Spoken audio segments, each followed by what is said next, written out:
अगर आप हैं छोटी बच्चियों के माता पिता तो हो जाए चौकन्ने। नमस्कार दोस्तों, करनाल के असंध में एक बड़ा मामला सामने आता है। एक बच्ची जो प्राइमरी स्कूल में पढ़ती थी, जब वो एक दिन अपने घर जाती है, माँ बाप देखते हैं कि बच्ची कुछ मायूस लग रही है। जब माता पिता उसे गंभीरता से पूछते हैं तो बच्ची ने जो बताया, माँ बाप की रूह कांप जाती है और तुरंत माँ बाप संज्ञान लेते हुए इसका तुरंत प्रभाव से जो है पुलिस थाने में जो है इसकी रिपोर्ट कराते हैं और तुरंत प्रभाव से ही सीडब्ल्यूसी के चेयरमैन को संपर्क किया जाता है। इस सीडब्ल्यूसी के चेयरमैन उमेश चांदना जी जब इस मामले को गंभीरता से लेते हैं तो सुन के जो है सन रह जाते कल जब मैं पूरा मामला सुबह सुबह एक बच्ची का काउंसलिंग कर रहा था, उस काउंसलिंग में मुझे ध्यान में आया कि वो बच्ची ने बताया और भी बच्चों के साथ ऐसा वो करता रहा है। तो गलत हरकत किसी की भी बर्दाश्त नहीं होती और ये तो गुरु जो हैं, गुरु को भगवान से पहले का दर्जा दिया गया है, इसलिए हम लोग तुरंत वहीं उनके गांव में पहुंचे और गांव में जाकर हमने उस बच्ची और बच्चियों को रेस्क्यू किया और रेस्क्यू करके उनके एक एफआईआर करवाई। ये मामला 8-10 महीने पहले भी आया था, लेकिन 8-10 महीने पहले आने के बाद इसको समझौता करके रफा दफा कर दिया गया। यदि उसी वक्त ये मामला पकड़ में ले लिया जाता तो किसी भी हालत में दोबारा ये कांड नहीं होना था। तो इसलिए मेरा वैसे ये इन्वेस्टिगेशन का विषय है, इन्वेस्टिगेशन इस विषय में होगी ही, और जो जो लोग बीच में पाए जाएंगे दोषी, उन सबको पुलिस अरेस्ट करेगी, ऐसा निश्चित है। तो अभी तक कितने लोगों को पुलिस ने जो है अरेस्ट किया? देखिए, अभी तक तो मुख्य आरोपी को ही गिरफ्तार किया है, जो मुख्याध्यापक था उसी को ही गिरफ्तार किया है। अभी और लोगों को इन्वेस्टिगेशन में जारी रहेगी, इन्वेस्टिगेशन में जो जो लोग आएंगे उनको लिया जाए। तो उक्त जो आरोपी है उसके द्वारा ये कब से हरकतें की जा रही थी? देखिए, 8-10 महीने पहले का तो हमें पता लगा है, इसका मतलब वो पहले से ही कर रहा है।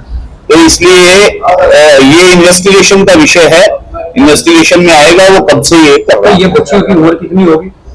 6, 7, 8 साल, मुश्किल से 6, 7, 8 साल की बच्चियां थी जिनके साथ ये हरकत की जाए। 10-12 को जी जी, तो सारी एक ही गाँव की? जी जी। तो पुलिस ने केस दर्ज कर लिया? हाँ जी, पुलिस ने केस दर्ज कर लिया, मुख्य आरोपी को गिरफ्तार कर लिया। तो आपका जो सूचना कैसे पहुंची थी?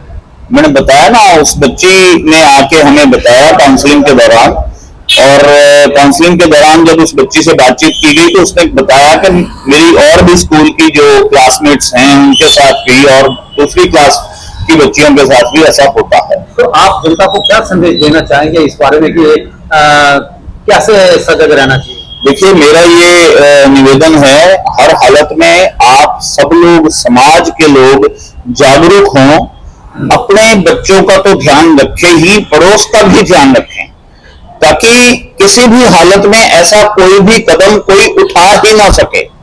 हम लोग अगर जागरूक रहेंगे तो समाज में इन सब घटनाओं का बचाव हो सकेगा। अगर हम जागरूक नहीं रहेंगे तो इन सब घटनाओं का बचाव नहीं हो पाएगा। इसलिए मेरा निवेदन यही है, सभी पेरेंट्स से मोबाइल स्क्रॉल करना छोड़ के कुछ समय बच्चों को भी दें, उनके साथ बातचीत करें। आज स्कूल में क्या हुआ, क्या नहीं हुआ, किससे क्या बातचीत हुई, ये सारी बातचीत करें वो बच्चों से।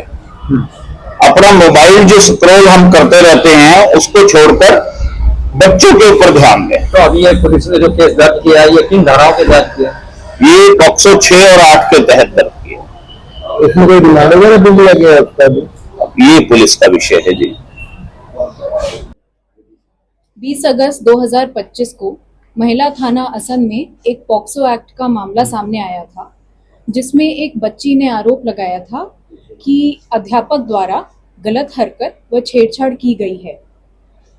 बच्ची के मैजिस्ट्रेट के सामने बयान कराए गए थे और CWC की काउंसलिंग भी कराई गई थी। काउंसलिंग के दौरान ये सामने आया कि अन्य बच्चों के साथ भी ऐसा हुआ है। CWC की टीम व पुलिस की टीम मौके पर पहुंची और बच्चों की काउंसलिंग की और फिर CWC की कंप्लेंट पर ही कल एक मुकदमा और दर्ज किया गया था और आरोपी को कल गिरफ्तार कर लिया गया था और आज माननीय न्यायालय में पेश कर दिया गया है। मैम कितने दिन के न्यायिक हिरासत में भेजा है पुलिस ने? अभी जुडिशियल कस्टडी में। और क्या क्या आरोप है इस जो आरोपी हेड मास्टर है या हेड टीचर है उसके ऊपर में? यही है कि गलत हरकत और छेड़छाड़ किया गया। मैम इस पे ना कौन से सेक्शन पे पर्चा दर्ज किया गया? पॉक्सो एक्ट का है, मैं सेक्शंस आपको एक बार बता देती हूँ। और इसके अलावा मैम एक संदेश क्या देना चाहेंगे पेरेंट्स के नाम, ताकि वो अपने बच्चों को समय दे सकें, ताकि इस तरीके की अगर घटना होती है तो वक्त रहते पता चल सके?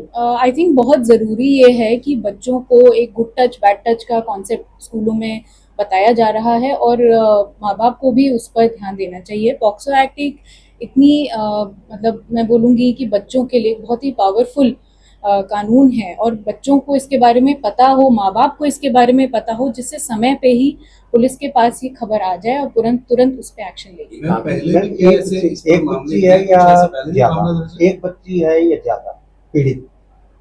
जैसा कि मैंने बताया कि पहले जो एक मुकदमा हुआ था उसमें एक बच्ची ने कंप्लेंट दी थी, बट उसने फिर CWC काउंसलिंग में बताया कि और बच्चों के साथ भी हुआ है और फिर उसके बाद वो कंप्लेंट के बेसिस पर एक और मुकदमा। तो मैम आपने सेक्शन हाँ बताया जी। कि कौन सेक्शन में हाँ आपने पर्चा दर्ज किया उसके खिलाफ? हाँ जी।